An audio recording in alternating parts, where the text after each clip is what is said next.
Welcome to Talk Tickers, where we cut through the noise of earnings calls for experienced investors. Giving you the key insights without the hours of listening. Exactly. Today, we're tackling Bank OZK's first quarter 2025 call. We'll hit the highlights, dive deep into the strategy and environment, and wrap with our This Is Not Financial Advices segment. Sounds good. Let's jump in. All right, let's start with the snapshot. What were the headline results? Okay, so first off, pretty strong loan growth for Q1. Came in at 3.8%, and that's not annualized. 3.8% quarter over quarter. Got it. And net interest margin. That actually held up surprisingly well. It only dipped 2 basis points from the previous quarter. Which sounds minimal, but considering Q1 had fewer days. Exactly, 2 fewer days. So holding it to just a 2 basis point drop is, well, seen as pretty positive, actually. Yeah. Shows some underlying strength. Okay.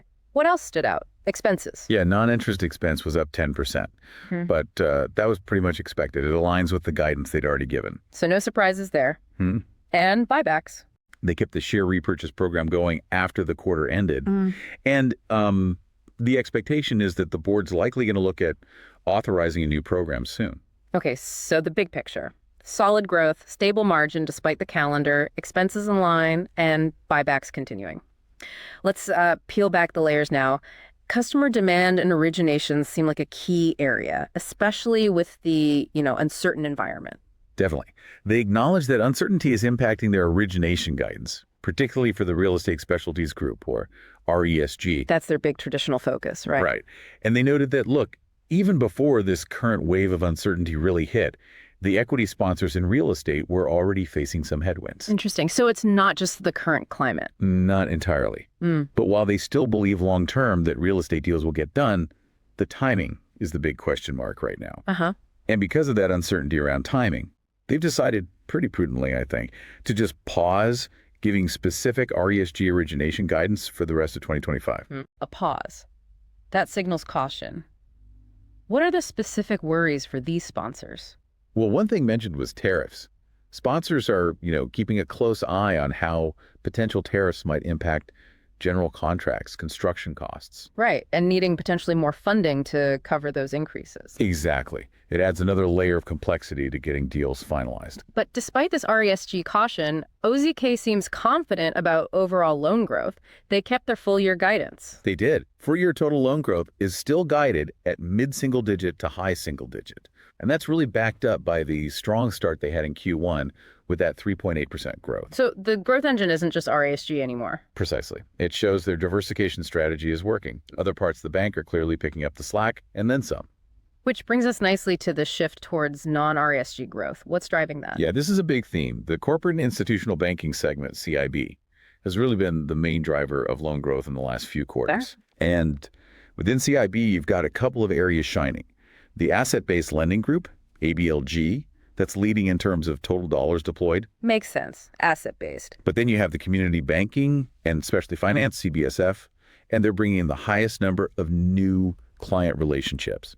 So growth on both fronts there. And they expect this CIB momentum to keep going. Oh, absolutely. They sounded quite bullish on it. The pipelines in their sort of legacy CIB businesses, ABLG, EFCS, Energy, Finance and Corporate Services, Fund Finance, they're all looking strong. And they're expanding too. Yes, actively expanding corporate banking and sponsor finance. They mentioned plans to put 2 more teams on the ground in major metro areas. The proactive moves. Definitely. And they've also launched a new group, Loan Syndications and Capital Market Services, LSCS. That's already adding fee income and, broadening their service offering. Any other new areas? Yeah, they're making a push into natural resources. They've hired a new executive managing director and are actively building out that group. So summing that up, the confidence in hitting overall loan growth targets comes from this real diversification and momentum in the non-RESG businesses, even with the RESG pause. That's the key takeaway, I think. The CIB story is becoming increasingly important. Okay, let's shift gears slightly. How's the existing loan portfolio holding up amidst all this uncertainty? Are borrowers doing okay? Well, based on what they said, leasing activity across the properties they finance is continuing. People are still signing leases. That's positive. And maybe more importantly, the sponsors themselves are continuing to step up. They highlighted almost $1 billion, $957 million in additional equity contributions from sponsors across about 450 loan modifications and extensions. Wow, nearly $1 billion in new equity. That's significant support. It really is. It shows sponsors are, committed to these projects and willing to put more skin in the game to see them through this period. They expect that support to continue. Good to hear. Now let's talk financials. Net interest income, net interest margin, the core banking metrics. How did those look in Q1? NII was pretty much flat compared to Q4. But again, that was mainly just due to the 2 fewer days in the quarter. Right, the calendar effect. Yeah. They also mentioned opportunistically adding to their bond portfolio early in Q1 when the 10-year Treasury yield popped up a bit into that sort of 4.68% to 4.78% range, locking in some potentially better yields there. Smart move. And looking ahead for NII and NI. The outlook seems pretty positive. They've got a chunk of lower yielding bonds maturing, about 13% of the portfolio this year, 16% next year, with yields down in the low threes. Okay. And they expect to reinvest that cash flow at much better rates, potentially in the 5% to 7% tax equivalent yield range. So replacing low yields with higher yield. Exactly. Combine that with expected growth in their overall earning assets, and they believe they'll hit record net interest income in at least one or maybe more quarters this year and for the full year 2025. And the margin itself. NI was down 2 basis points, you said. Yeah, just slightly. But like we discussed, given the fewer days, that's considered a pretty good outcome. Okay. Let's talk about the other side of the NIM coin. Deposit costs. Any movement there? Big movement, actually. The cost of interest-bearing deposits, CYBD, dropped by 29 basis points in Q1. That's a pretty significant decrease. 29 basis points down. What's driving that? They expect it to continue falling, too. They have a lot of time deposits, CDs, maturing soon, that have rates in the mid-4% range. So those will reprice lower or roll off. Ah, the CD repricing benefit. Exactly. And just look at March alone, the CYBD fell by 90 basis points just in that 1 month. And they kept 88% of the maturing CDs, which is a strong retention rate. Wow, 90 basis points in March. That's dramatic. It is. And they even cut their advertised CD rates another 10 basis points in April. So the cost of funds for March specifically was 3.71%, which is well below the Q1 average. The trend is definitely downward. But what about potential Fed rate cuts? Wouldn't that squeeze the margin from the other side? That's the potential headwind, yes. They did acknowledge that if or when the Fed starts cutting, their loan yields might drop faster initially than their deposit costs can catch up. So temporary NIM pressure. Could be, yeah. Yeah. Until more of those time deposits reprice lower and they hit the floors on their variable rate loans. But they did point out that a good chunk of their variable loans, about 44% of those impacted by a 50 basis point cut, actually have interest rate floors. Ah, the floors provide some protection. Exactly. Those floors should help cushion the blow to the margin if rates do start coming down. Okay, let's talk capital deployment. Share buybacks still happening. What's the plan? Yes, they expect to keep buying back stock at current price levels, assuming they still find them attractive. And the authorization. The current one runs out at the end of this quarter, but they fully expect the board will consider putting a new authorization in place. So it sounds like buybacks remain a key part of their capital strategy. Seems so. It reflects, confidence in their growth outlook, but also a focus on opportunistically buying bonds or their own stock when they see value. And alongside that, actively managing deposit costs to improve returns. Got it. We touched on the 10% expense growth earlier. Can you elaborate on what's driving that spend? Sure. It's consistent with their full year guidance, and it's really about investing in growth. A big piece is their branch expansion. Right, they're opening quite a few new ones. Yeah, 34 new branches planned for 2025. They opened 3 in Q1, aiming for maybe 11 and 12 in Q2, 12 in Q3, and 8 in Q4. So it's a pretty aggressive rollout. And that, plus the staffing, is baked into the 10% guidance. Correct. It's all factored in. Plus, they're adding people in other growth areas, too. That new energy group we mentioned, mortgage, business banking, consumer banking. It's investment spending. Okay, let's circle back to the loan portfolio mix. You mentioned RESG becoming a smaller percentage. That's the projection, yes. While they're still committed to RESG, they expect CIB and their community and commercial banking businesses to simply outgrow it, leading to a shift in the overall portfolio mix, more diversification.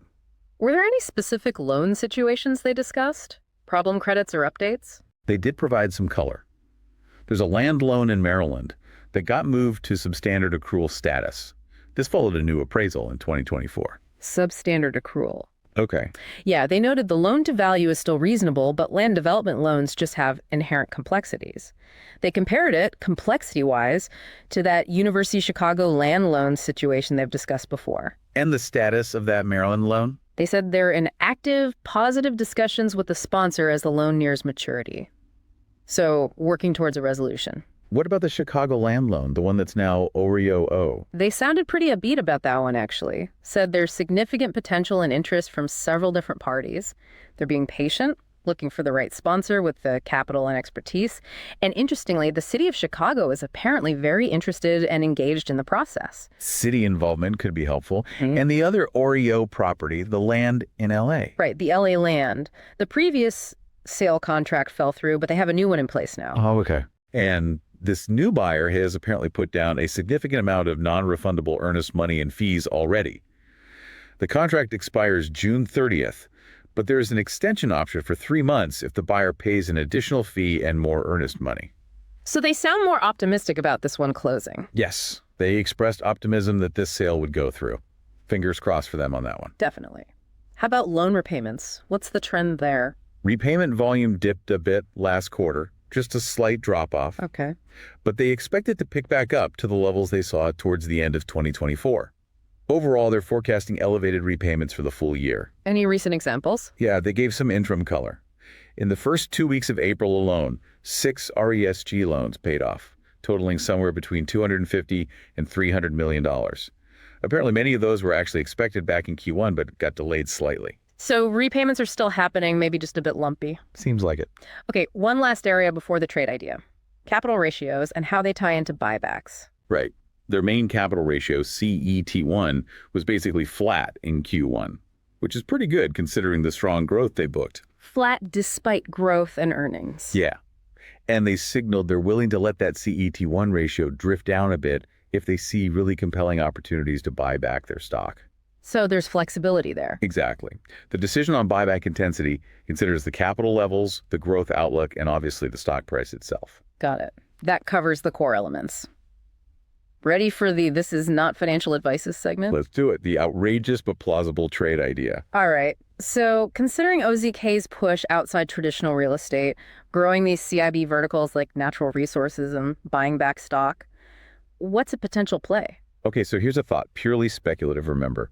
OZK is betting on CIB, betting on energy, betting on industrials to some extent, and betting on their own stock value. So one angle could be, go long a basket of small cap industrial and energy stocks. The kind of companies that might actually get loans from OZK's expanding CIB groups or benefit from related activity, maybe infrastructure spending down the line. Okay, long small cap industrial synergy. What's the other side? To maybe balance it out or play the divergence, consider shorting a regional bank ETF, specifically one that's maybe overweight traditional commercial real estate. Shorting the sector OZK is strategically de-emphasizing relative to its other growth areas. Exactly. It's a way to potentially ride OZK's diversification strategy, benefit if those targeted sectors outperform, while hedging against some of the risks in the broader CRE-heavy regional bank space. Interesting. Captures the diversification theme. Definitely outrageous, but plausible. And definitely not financial advice. Absolutely not financial advice. Just a way to think about the strategic shifts happening. Okay, that wraps our deep dive on the Bank OZK Q1 2025 earnings call. We went through the growth, the diversification, the NEM dynamics, the capital strategy, and that trade idea. Lots to unpack there. What stood out most to you, listening back? Anything you're looking at differently now? It really highlights how dynamic bank strategies need to be right now. We encourage everyone listening to do their own homework, continue their research. Absolutely. Knowledge is key. Join us next time on The Deep Dive for another look inside the numbers. Thanks for tuning in.